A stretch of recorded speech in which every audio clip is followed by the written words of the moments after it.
Muitas pessoas têm tido seus sonhos destruídos pela falta de confiança absoluta em Deus. A Bíblia está repleta de exemplos de grandes sonhos cumpridos para a glória de Deus. Encontro com a Palavra é um programa escrito pelo Dr. Dick Woodward e narrado por Pastor Edson Bruno. Ouça e descubra verdades que lhe ajudarão no seu dia a dia. Com você, Pastor Edson Bruno.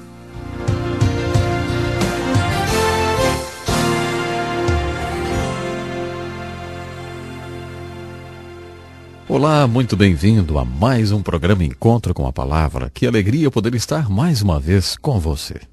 Continuando o nosso estudo do Velho Testamento, examinaremos mais uma vez o livro de Deuteronômio. Como já dissemos, esse livro é uma repetição da lei de Deus dada ao seu povo por um homem de Deus, Moisés, no Monte Sinai. O nome Deuteronômio significa reafirmação ou repetição da lei. Como já vimos, o livro de Deuteronômio é mais do que uma repetição. É uma repetição com aplicação. Ele é uma declaração da lei para a segunda geração do povo de Deus. Lembra que a primeira geração morreu no deserto. Agora a segunda geração deveria ouvir essa palavra antes de entrar na terra de Canaã. A exortação do livro de Deuteronômio é para que a segunda geração do povo de Deus ensine essa palavra à terceira geração, que é seus filhos.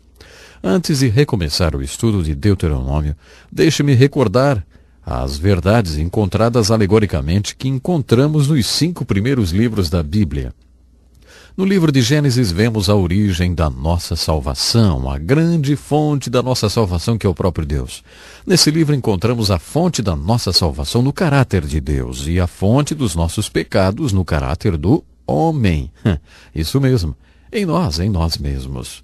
No livro de Êxodo está representada a nossa salvação através da libertação dos filhos de Israel da terra do Egito. Essa é a figura da nossa libertação do pecado. Eles deveriam ter saído do Egito atravessando o deserto, o que levaria apenas 11 dias até chegar na terra prometida em Canaã, a terra que Deus tinha preparado para eles, a terra que é chamada de terra prometida. A impressionante mensagem do livro de Números é que o povo não fez isso. Eles andaram em círculos durante 40 anos. Uma geração inteira morreu no deserto, andando em círculos da falta de fé. Essa é a alegoria da salvação de muita gente. Depois de terem sido libertas do pecado, muitas pessoas, ao invés de entrarem na terra prometida da vida e das bênçãos cristãs, andam em círculos por falta de fé. O livro de Números apresenta essa alegoria da salvação com a qual muitos cristãos se identificam. O livro de Levítico nos mostrou que fomos libertos com um propósito. Fomos salvos para um propósito, e esse propósito é conhecer e adorar a Deus. O livro de Levítico revela a nós que foram libertos do Egito ou salvos do pecado, como conhecer e adorar a Deus que nos salvou. Como dissemos na primeira parte do estudo de Deuteronômio, esse livro, na verdade, é um livro de sermões. O texto de abertura do livro, parafraseado na Bíblia, na linguagem de hoje, tem as características de um sermão. Prefiro pensar que esse livro é uma coletânea de sermões feitos por Moisés ao povo de Deus. Eles estavam acampados a leste do Rio Jordão, prontos para invadir a terra de Canaã. O livro de Deuteronômio é um livro de grandes exortações e sermões que desafiaram o povo quando ele estava pronto para invadir Canaã e cumprir o propósito da salvação.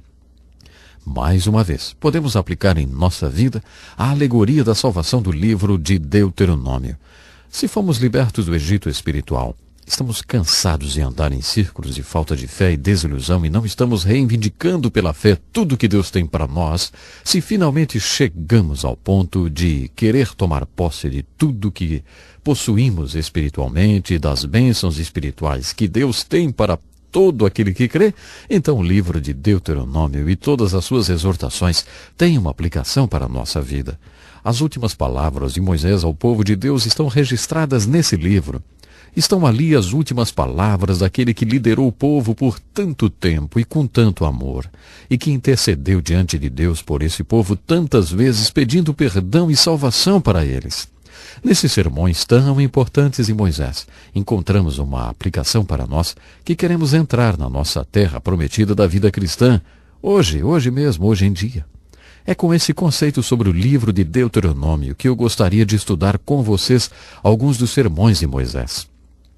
Moisés foi um grande pregador. Honestamente, eu acho que os melhores sermões que poderiam existir já foram pregados e estão nas Escrituras. Os pregadores de hoje fariam um bom negócio se pregassem esses sermões. Alguns desses grandes sermões estão no livro de Deuteronômio e um dos maiores homens de Deus que existiu os pregou. A primeira coisa que estudaremos no livro de Deuteronômio serão os capítulos de abertura do livro. Eles são um resumo da história dos hebreus dado por Moisés com a inspiração do Espírito Santo. A história dos hebreus é um assunto e tanto. Quando terminarmos o livro de Deuteronômio, o último dos 5 livros, iniciaremos o estudo dos livros históricos do Velho Testamento, livros da história dos hebreus. Essa é uma matéria muito extensa e uma das mais difíceis que estudamos nos seminários ou nas escolas bíblicas. No livro de Atos, capítulo 7, Estevão também faz no seu sermão um breve e conciso resumo da história dos hebreus muito importante. Nos primeiros capítulos do livro de Deuteronômio, Moisés resume a história dos hebreus até os seus dias, mostrando os pontos mais importantes. Lendo esse resumo de Moisés, descobrimos o que era importante para ele, segundo o seu ponto de vista. E também vemos a inspiração do Santo Espírito referente àqueles períodos da história. Por isso é importante a leitura desses capítulos, porque eles enfocam nos pontos mais importantes da história dos hebreus. Um dos pontos mais sérios que Moisés enfatiza é a maneira como Deus trabalhou com ele próprio e também a maneira como Deus trabalhou com seu povo. Esse ponto é muito importante e é uma das coisas a serem observadas quando lemos esse sermão de abertura de Moisés, e novamente eu digo que é um resumo da história dos hebreus. Há uma forte exortação em todo o livro de Deuteronômio para a obediência às leis de Deus.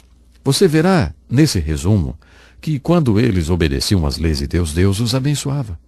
Quando eles não obedeciam às leis de Deus, ficavam debaixo da maldição de Deus. Essa exortação à obediência é encontrada em todo o livro de Deuteronômio.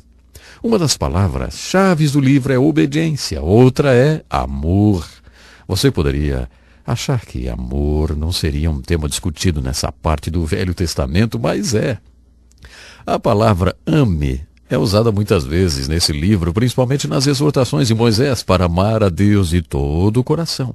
Amor é um tema muito importante desse livro. Outro sermão muito importante de Moisés foi feito depois que ele deu o resumo da história dos hebreus e também está logo no início do livro, no capítulo 4. Esse sermão exorta o povo a obedecer a palavra de Deus e nunca esquecer as coisas que Deus fez por eles.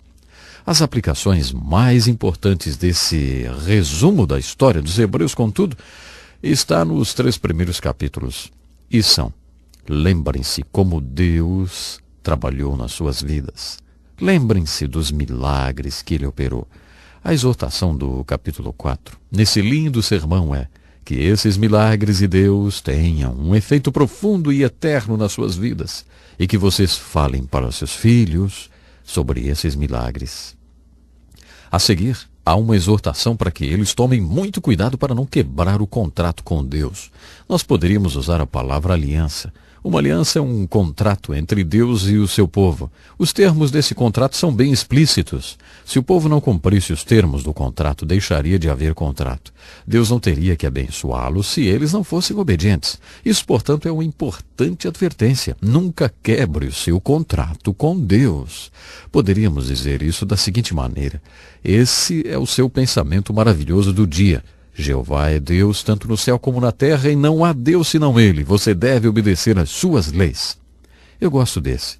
Esse é o seu pensamento maravilhoso do dia. Nos dá a impressão que esses sermões no plural foram pronunciados em dias consecutivos. Talvez esse tenha sido o sermão daquele dia em particular.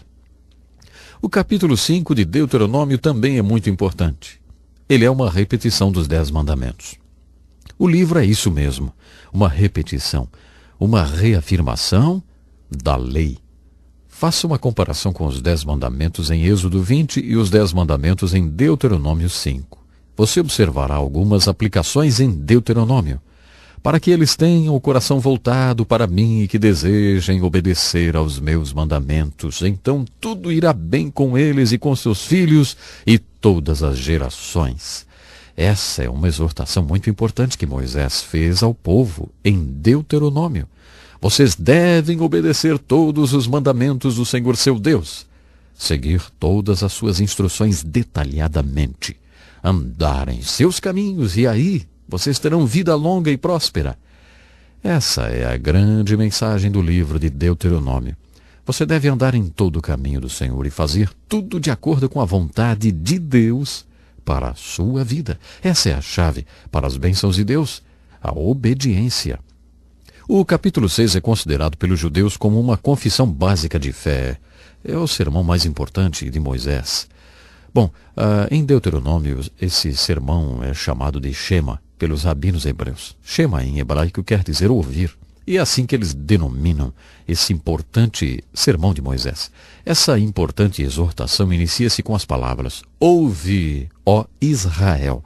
Ele é considerado pelos rabinos como o sermão mais importante que Moisés escreveu. Observamos que o propósito de Moisés era exortar a segunda geração do povo de Deus e passar para a terceira e para seus filhos os valores da palavra de Deus. Isso está bem explícito. Vimos isso em detalhes em nosso estudo anterior. Descobrimos nesse sermão de Moisés a base para a educação cristã dos nossos filhos. Ele constitui-se em um método de educação baseado na revelação, na palavra de Deus. Vimos isso no estudo anterior também. Esse método está baseado no fato de que a responsabilidade pela educação dos filhos foi dada por Deus aos pais e também está baseado no fato de que, para ensiná-los, os pais devem ter um relacionamento com seus filhos. Não há como aplicar o sermão de Moisés na criação dos seus filhos para que eles sejam adultos que amem a Deus e obedeçam a sua palavra sem que você tenha um relacionamento com eles. Moisés deixou isso bem claro. Tu as inculcarás a teus filhos, e delas falarás assentado em tua casa, andando pelo teu caminho, deitando-te e levantando-te. Moisés estava se referindo à palavra de Deus. Tu as inculcarás a teus filhos. Ele está falando aos pais. Também dissemos em nosso estudo anterior que se uma criança for criada sempre ouvindo sobre religião através de uma mulher, ela se tornará um adulto que acha que religião é coisa de mulher e de criança. Sempre que ouviu sobre esse assunto foi de uma mulher. O pai nunca conversou sobre isso com essa criança. Sabe, isso não pode ser assim. Talvez a parte mais importante desse método educacional seja o quarto fundamento sobre o qual ele está firmado: realidade. O que os filhos mais precisam é de um exemplo. Você precisa dar exemplo. O propósito desse método educacional é produzir adultos que vão amar a Deus e obedecer a Deus para sempre. Você jamais produzirá adultos desse tipo em sua casa se você não for para seus filhos um exemplo daquilo que você ensina. O exemplo, não esqueça, é uma grande mensagem. Isso é um ponto muito importante do método de educação. Que pena, o nosso tempo hoje já se foi, mas eu quero lhe fazer um convite. Junte-se a nós no próximo encontro, quando mergulharemos nos maiores sermões já pregados por um dos maiores homens de Deus que já existiu. Estamos nos referindo a Moisés. Não perca então, no próximo programa. Até lá. Que lição importantíssima. Obrigado, pastor Edson Bruno. Prezado ouvinte, coloque em prática o que você ouviu aqui. Sem dúvida, sua vida será grandemente abençoada. Este é um estudo escrito pelo Dr. Dick Woodward, na voz do pastor Edson Bruno. Escreva-nos e solicite o material. Nosso endereço é Encontro com a Palavra, Caixa Postal 2011, CEP 89201-970, Joinville, Santa Catarina. Até o nosso próximo Encontro com a Palavra.